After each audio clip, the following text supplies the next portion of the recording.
जी अस्सलाम वालेकुम व्यूअर्स, क्या हाल है? ठीक है। आज का मेरा टॉपिक बहुत अहम टॉपिक है कि काफ़ी सारे लोगों की वेबसाइट जो आजकल सीएमएस चल रहा है, बहुत अच्छा सीएमएस है, कंटेंट मैनेजमेंट सिस्टम वर्डप्रेस। और मेरी अपनी काफ़ी सारी वेबसाइट जो मेरे पास आती हैं, वर्डप्रेस जो है वो यूज़ करने में बहुत इजी है। और लोग इसमें जिसको इतना टेक्निकलिटीज़ या जितनी डेवलपमेंट भी नहीं आती, तो वो वर्डप्रेस का थीम लेके अपनी वेबसाइट बना सकता है। मैं आपको आज बहुत अहम वर्डप्रेस की एसईओ करने की टेक्निक्स बताऊंगा, जो कि करने के बाद जो मैं आपके सामने अभी मेरा एक ग्राफ आ रहा होगा जिस पे मेरी मंथली सर्चेस हैं, जिस पे लाइक सारा मेरा एक ग्राफ मैं इसलिए दिखाना चाह रहा हूँ क्योंकि ये वाली जो स्ट्रेटजी है या जो टेक्निक्स हैं, ये मैंने अपनी वेबसाइट्स में ऐड की और मुझे बहुत अच्छे रिजल्ट्स मिले। मेरी ट्रैफिक बहुत अच्छी हुई, मेरे ऑर्गेनिक ट्रैफिक, ऑर्गेनिक कीवर्ड्स जो हैं वो काफ़ी टॉप पे आए। और लाइक लीड जनरेशन और मेरी ट्रैफिक जो है वो इंक्रीज़ हुई। तो वीडियो स्टार्ट करते हैं, लेकिन वीडियो स्टार्ट करने से पहले आपसे एक रिक्वेस्ट है कि मेरे चैनल को सब्सक्राइब कर लें और बेल आइकन को क्लिक कर दें, ताकि मेरी नेक्स्ट आने वाली वीडियोस जो कि बहुत इंटरेस्टिंग होने वाली हैं। मैंने आगे बहुत से अहम टॉपिक्स डिस्कस करने हैं जो मैंने ऑलरेडी लिखे हुए हैं। और आपके लिए खुशखबरी ये है कि मैं अपना एक कोर्स स्टार्ट करने वाला हूँ, जिसमें मेरे जितने भी स्टूडेंट्स हैं और जितने भी मेरे सब्सक्राइबर्स हैं वो उससे फ़ायदा उठा सकते हैं। और हम अपना जो कोर्स है उसको हम पब्लिकली आपके लिए फ्री होगा, ताकि आप अपनी वेबसाइट्स में वो कोर्स वो चीज़ें इम्प्लीमेंट करें और ज़्यादा से ज़्यादा ट्रैफिक, ज़्यादा से ज़्यादा सेल्स जनरेट कर पाएँ। ठीक है, आज का हम टॉपिक स्टार्ट करते हैं। मैंने कुछ 7 पॉइंट्स हैं जो कि वर्डप्रेस की एसईओ के लिए मैंने लिखे हुए हैं अपने अपने रजिस्टर पे। तो क्योंकि ये वो स्टेप्स हैं जो मैंने ऑलरेडी अपनी एक वेबसाइट पे इम्प्लीमेंट किए हैं और इसका रिज़ल्ट आपके सामने है। ठीक है, तो वो 7 पहले जो सबसे पहले वर्डप्रेस की चीज़ है वो आपने डिसाइड करना है कि वर्डप्रेस को .org किया जाए या wordpress.com किया जाए। ठीक है, wordpress.org और जो है उसमें ज़्यादा ऑप्शंस होती हैं उसके चेंजेस करने में। उसके अंदर जो wordpress.com है उसमें FTP फाइल नहीं होती। उसमें हमारे पास लोकल लाइक जो आइडियल एसईओ के लिए प्लगइन्स या आइडियल एसईओ की चीज़ें हैं वो .com में नहीं होती। .org को यूज़ करेंगे, वो वाला थीम आप यूज़ करेंगे तो उसमें ज़्यादा इम्प्लीमेंटेशंस की हमारे पास चीज़ें होती हैं। पहले आप वर्डप्रेस को समझ लें कि वर्डप्रेस होता क्या है। वर्डप्रेस बेसिकली एक सीएमएस है, कंटेंट मैनेजमेंट सिस्टम है, जिसको हम इजीली नेट से डाउनलोड कर सकते हैं। या हमारे पास काफ़ी बड़े बड़े, मैं आपको बताऊंगा, मेरे पास मैंने थीम्स भी अपनी इस वीडियो में आपको डिफ़ाइन करूंगा कौन कौन सा थीम मुझे अच्छा लगता है, कौन कौन से थीम मैंने यूज़ किए हैं। उसको कस्टमाइजेशन करने में, उसकी प्लगइन को लाइक ऑर्गेनाइज करने में बहुत ज़्यादा इजी होता है। और मैं उससे लाइक एक लेमैन, क्योंकि मैं एक एसईओ हूँ, मैं हाँ डेवलपर के साथ तो मेरा रब्ता होता है, उनको मैं बताता भी हूँ, लेकिन मैं एज अ डेवलपर नहीं हूँ। हाँ, मुझे HTML की चीज़ें पता है, मुझे PHP की चीज़ें नहीं पता। तो इसलिए मैं जो डेवलपर्स को इसके मतलब बता सकता हूँ कि मुझे ये चीज़ें चाहिए। तो अगर लाइक मेरे पास डेवलपर नहीं भी है तो मेरे पास वो थीम्स जो हैं वो इजी टू यूज़ हैं कि मैं एक लेमैन भी उसको ईज़िली चेंज कर सकता है उसमें। तो वर्डप्रेस एक CMS है और ये इजीली आपको मार्केट में या गूगल पे आप वर्डप्रेस जो इंस्टॉल लिखेंगे तो आपको इजीली मिल जाएगा। ओके, अब हम बात करते हैं सबसे पहले कि वर्डप्रेस का जो थीम है, बेस्ट एसईओ के लिए थीम कौन सा होना चाहिए वर्डप्रेस का। काफ़ी सारे मार्केट में थीम हैं जो कि लाइक मिलते भी हैं, आप इजीली उसको परचेज़ भी कर सकते हैं। कुछ फ्री टूल्स भी हैं। तो मैंने क्या किया हुआ है, मैंने लाइक काफ़ी सारे जो थीम्स हैं वो मैं आपको थोड़ा सा बताता हूँ कि एसईओ फ्रेंडली थीम्स जो हैं, आपने पहले वो चीज़ चूज़ करनी है जो कि थीम बड़ा लाइट वेट थीम होना चाहिए, एसईओ फ्रेंडली थीम होना चाहिए, उसको फुली ऑप्टिमाइज्ड किया हो। मैं ज़्यादातर थीम फॉरेस्ट जो है वहाँ से लेता हूँ, और थीम फॉरेस्ट पे ही मेरे पास कुछ ऐसे लाइक हैं थीम है जो कि मुझे अच्छे लगते हैं। उनके नाम मैं थोड़ा सा आपको बताता हूँ। एक नंबर 1 है एस्ट्रा।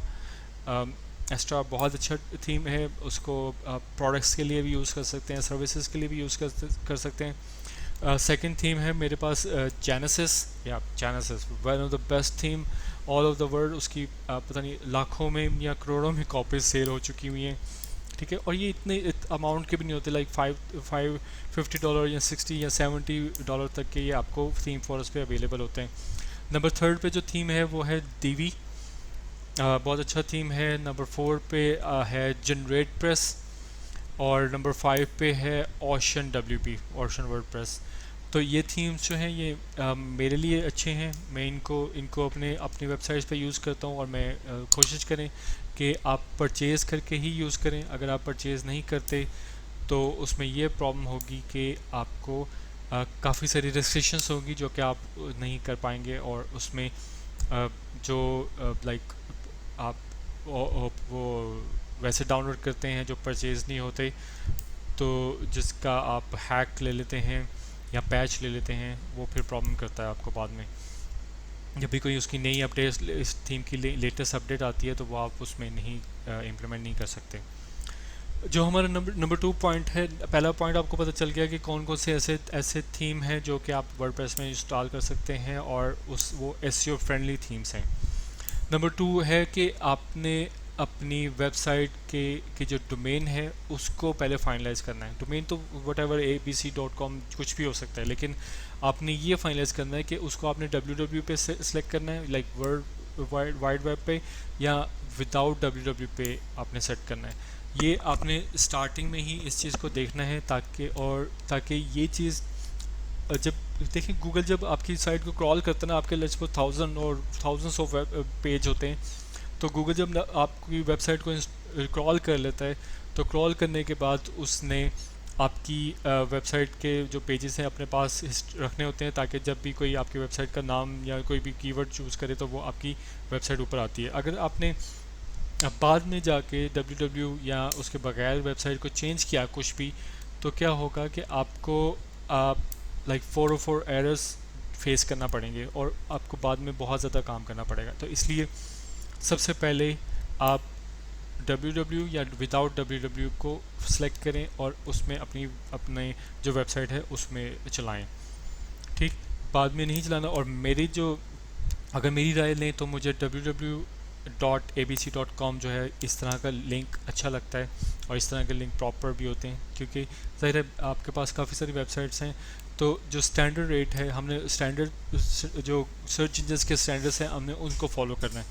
तो सर्च इंजन के जो स्टैंडर्ड्स हैं वो हैं कि आप www के साथ अपनी वेबसाइट को रैंक करवाएं या अपनी वेबसाइट को डेवलप करें। नंबर 3 पॉइंट हमारा आता है कि आपने अपनी वेबसाइट के परमालिंक्स सेलेक्ट करने हैं। परमालिंक्स जो हैं, परमालिंक क्या होता है कि आपकी वेबसाइट abc.com/ कैटेगरी, फिर सब कैटेगरी, फिर प्रोडक्ट का नाम, अगर ये नहीं करना तो स्लैश कैटेगरी फिर सब कैटेगरी। और जब आप किसी लास्ट पेज पे जाएंगे, लास्ट पेज जो आपका प्रोडक्ट का पेज है या आपकी सर्विस का पेज है, जो लास्ट पेज है जहाँ पे आपकी प्रोडक्ट एक्चुअल पड़ी हुई है, जहाँ पे आपकी एक्चुअल सर्विस को एक्सप्लेन किया गया है, तो आप उसको लास्ट वाले जो लिंक है उसको आप .com के साथ अटैच कर दें, और जो बीच में कैटेगरी सब कैटेगरीज हैं उनको आप रिमूव कर दें एंड वाले पेज के लिए। तो ये जो आपका जो परमालिंक्स हैं ये बहुत अच्छा बन जाएगा, और इसमें आपको ये फ़ायदा होगा कि गूगल आपको बहुत इजीली क्रॉल कर पाएगा। अब परमालिंक्स कैसे कैसे सेट करते हैं, क्या कहाँ कहाँ पे ऑप्शंस होती हैं वर्डप्रेस में, मैं ये उनको बता रहा हूँ जो कि लाइक एसईओ जो कि डेवलपमेंट नहीं जानते, तो उनको मैं बता रहा हूँ कि वर्डप्रेस के अंदर परमालिंक सेट करने की कहाँ पे ऑप्शन होती है, क्या होता है। तो वर्डप्रेस में सेटिंग्स में जाके, तो यहाँ पे आपके पास परमालिंक्स की ऑप्शन होती है, ठीक है। आप वहाँ पे जाएं और परमालिंक्स को सेट करें।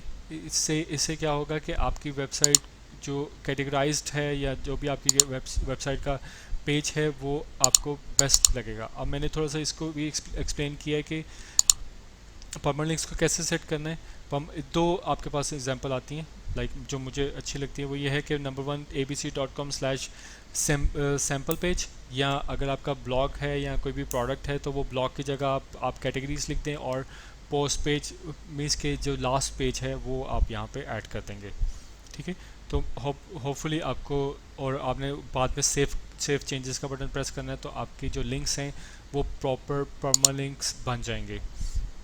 ठीक है। ये आपने लाजमी अपनी वेबसाइट पे करना है। अगर अभी तक आपने नहीं किया तो ये लाजमी करें। इससे आपकी ट्रैफिक में बहुत ज़्यादा फ़ायदा होगा और आपकी ऑर्गेनिक कीवर्ड्स जो हैं वो भी काफ़ी इजीली उठ के ऊपर आ जाएंगे। नेक्स्ट पॉइंट जो है वो है कि अपने जो जो फोर्थ पॉइंट है हमारा, हमें 7 पॉइंट्स ही मैंने लिखे हुए। तो फोर्थ पॉइंट हमारा वर्डप्रेस में ये है कि आप अपने वेबसाइट के ब्रेड क्रम्स जो है उनको ऑन करें। पहले तो ब्रेड क्रम्स जो आपके आपके डबल रोटी वाले ब्रेड क्रम्स होते हैं ये वो नहीं है। ब्रेड क्रम्स बेसिकली वेबसाइट की एक कैटेगरी ट्री होता है जो कि हम हर वर्डप्रेस की के अलावा भी जो भी वेबसाइट्स हैं उनके अंदर हम ये ऐड करते हैं। अगर वर्डप्रेस के अलावा वेबसाइट है तो डेफिनेटली उसमें बैकएंड पे कोड लिखा जाएगा। लेकिन अगर आपकी वर्डप्रेस की वेबसाइट है तो उसमें बहुत इजीली है। ये मैंने एक ऑप्शंस भी बनाई हैं। जो वर्डप्रेस कैसे नज़र आते हैं, ब्रेड क्रम्स कैसे नज़र आते हैं, वो ये हैं। ये होम पेज, फिर शॉप का प्रोडक्ट, फिर कोई भी आगे सब कैटेगरी और फिर लास्ट पेज। ठीक है। तो ये हमारे ब्रेड क्रम्स इस तरह से आपके शो होने चाहिए और यही एसईओ टेक्निक भी यही है, एसईओ स्टैंडर्ड्स भी यही हैं। अब ब्रेड क्रम्स बनते कैसे हैं वो मैं आपको थोड़ा सा बता दूं। वर्डप्रेस में उसकी ऑप्शन कहाँ पे होती है? उसकी ऑप्शन होती है कि आपने पहले एसईओ यूज्ड का जो प्लगइन है वो इंस्टॉल करके, तो एसईओ के यहाँ पे देखें तो ये है सर्च अपीयरेंस का जो पोर्शन है वहाँ पे आपके पास ये ब्रेड क्रम्स आते हैं। ठीक।